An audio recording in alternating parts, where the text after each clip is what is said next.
안녕하세요.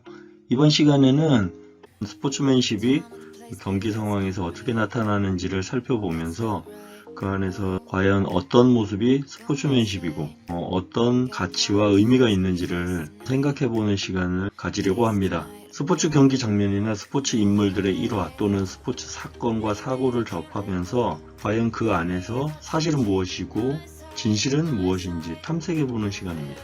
스포츠에 참여하는 사람이 도덕적으로 그리고 윤리적으로 지켜야 될 가치가 무엇인지 여러분들의 입장을 정리해보는 시간을 갖도록 하겠습니다.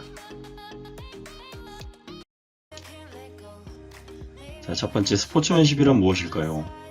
스포츠는 그 활동 속에 스포츠에 참여하는 사람이 도덕적 그리고 윤리적으로 지켜야 할 가치 이런 것들을 스포츠 정신 그리고 스포츠맨십이라고 합니다. 정리하자면 스포츠와 관련된 인성, 스포츠인이 지켜야 할 기본 자세가 바로 스포츠맨십이라고 할 수 있습니다. 스포츠맨십에 대한 정의는 전반적으로 세 가지 정도로 요약될 수 있습니다. 스포츠를 참여할 때 스포츠맨으로서의 온전한 행동과 태도, 훌륭한 페어플레이 정신으로 스포츠에 참여하는 것, 진정한 스포츠맨에게 기대되어지는 행동과 태도, 결국 스포츠와 관련한 스포츠를 접할 때의 그 사람의 행동과 태도, 다시 말하면 인성에 대한 부분이 스포츠맨십이라 할 수 있을 것 같습니다. 자, 다음으로는 스포츠맨십의 요소에 대해서 살펴보겠습니다. 스포츠맨십이 스포츠에 참여하는 행동과 태도라고 말을 했는데요. 어떤 행동과 태도가 스포츠맨십이 되는지 그 단서를 알아보는 시간입니다. 스포츠로부터 전해지는 내 마음의 울림, 그 울림의 단서를 하나씩 살펴보도록 하겠습니다. 이것은 서울대학교 논문을 참고로 했고요. 7가지로 정리되어 있습니다. 협동하는 행동과 태도, 정직을 보이는 행동과 태도, 열정 있는 행동과 태도, 용기를 보이는 행동과 태도, 자신감, 책임감, 존중과 배려의 행동과 태도를 스포츠맨십 요소로 보았습니다. 자, 그러면 읽기 하나, 사례를 한번 살펴보도록 하겠습니다. 다시 그 상황이 오더라도 나는 같은 행동을 했을 것이다. 제클린 키플리모. 케냐의 한 여성 마라톤 선수가, 이 선수가 바로 제클린 키플리모 선수인데요. 이 선수가 경기 도중에 탈수 증세를 보이던 중국 남자 선수에게 속도를 줄이면서 다가갔습니다. 이 여성 선수는 바로 1위 후보였는데요. 중국인 선수가 양손이 없어서 물을 먹지 못한 상태로 계속 마라톤을 하다가 탈수 증상이 보였는데요. 제클린 키플리모는 서서히 다가가서 이 선수에게 물을 한 모금씩 먹여주고 있습니다. 결국 여성 선수 1위 후보였음에도 불구하고 이 중국 선수를 돕느라 결과적으로는 2위를 하게 되었습니다. 자, 앞서 살펴본 제클린 키플리모의 일화를 보고 여러분들은 어떤 스포츠맨십이 떠오르시나요? 연결지어 생각해 볼 수 있는 스포츠맨십을 선택해 보겠습니다. 여기 7가지 중에 여러분들이 연결해 볼 수 있는 것, 그 하나를 선택해 보세요. 그리고 그것을 선택한 이유나 근거를 생각해 보는 시간을 갖겠습니다. 자, 두 번째, 위에서 찾은 스포츠맨십 요소와 관련된 또 다른 사례를 찾아보겠습니다. 대신에 경기 상황이나 체육 시간이 아닌 일상생활에서의 사례를 찾아주셨으면 좋겠습니다. 제클린 키플리모의 사례와 비슷하게 자신이 1등할 수 있었음에도 불구하고 그것을 넘어서 중국 선수를 도울 수 있었던 이런 사례와 맥락을 같이 하는 일상에서의 사례를 찾아주셨으면 좋겠습니다.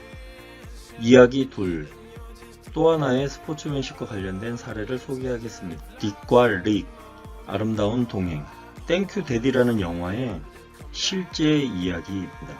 딕 호이트는 아버지고요. 릭 호이트는 아들입니다. 이 아버지와 아들의 아름다운 동행 이야기입니다. 태어난 지 8개월 후 의사는 부모인 딕 호이트에게 이 아이는 식물인간이 될 겁니다. 아이를 포기하세요. 라고 이야기했다고 합니다. 하지만 아버지는 아들을 포기할 수 없었습니다. 그래서 지극정성으로 간호를 하고 있던 그런 어느 날 아들 릭은 처음으로 자신의 감정을 표현했다고 합니다. 아버지에게 아들 릭이 처음으로 표현했던 말이 달리다, 달리고 싶다 라는 말이었다고 합니다. 이 말을 들은 아버지는 그때부터 아들과 함께 달리기 시작했다고 합니다. 딕과 릭의 이야기를 통해서 우리는 어떤 점에서 마음의 울림이 있었나요? 딕과 릭이 보여준 스포츠맨십은 무엇이었을까요? 7가지 중에 한 가지를 선택해 보세요. 그리고 그것을 선택한 이유를 생각해 보기 바랍니다. 두 번째, 스포츠 경기 상황이나 체육 시간이 아닌 일상생활에서 딕과 릭의 아름다운 동행과 의미가 통하는 사례를 찾아보는 시간이 되세요. 자, 지금까지 스포츠맨십과 관련한 2가지 사례를 살펴보았습니다.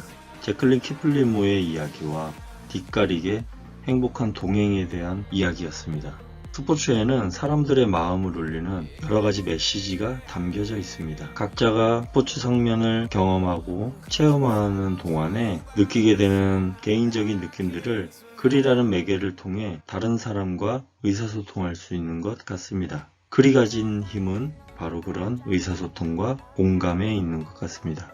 글을 쓰려면 자신의 생각부터 더듬어 봐야 하고, 그렇게 생각이 여물게 되면 자신과 주변 사람들을 두루 살피게 될 수 있는 것 같습니다. 그리고 이런 과정을 어려서부터 익히게 된다면 마치 사람들이 밥을 먹는 것과 같이 자연스럽게 몸에 배게 될 것입니다. 그러다 보면 함부로 자기 말을 앞세우기보다는 주변 사람들의 좋은 말들을 기꺼이 듣게 되고 수용할 수 있게 되며, 제멋대로 자신의 이야기를 강요하기보다는 다른 사람들의 필설에 담긴 날카로운 비판을 자신의 것으로 새기게 되는 것 같습니다. 이번 시간에는 논술 시험을 대비해서 여러분들과 스포츠맨십의 사례를 살펴보면서 그 안에 어떤 메시지가 있을까, 어떤 스포츠맨십 요소와 연결될 수 있는지, 그리고 스포츠맨십이 우리의 일상에서 어떤 사례로 연결지어 생각해 볼 수 있는지에 대해서 사고해 보는 시간을 가져보았습니다. 스포츠에 담긴 따뜻한 이야기가 여러분들의 마음에 큰 울림이 되었기를 기대하면서 이번 시간을 마치도록 하겠습니다. 수고하셨습니다.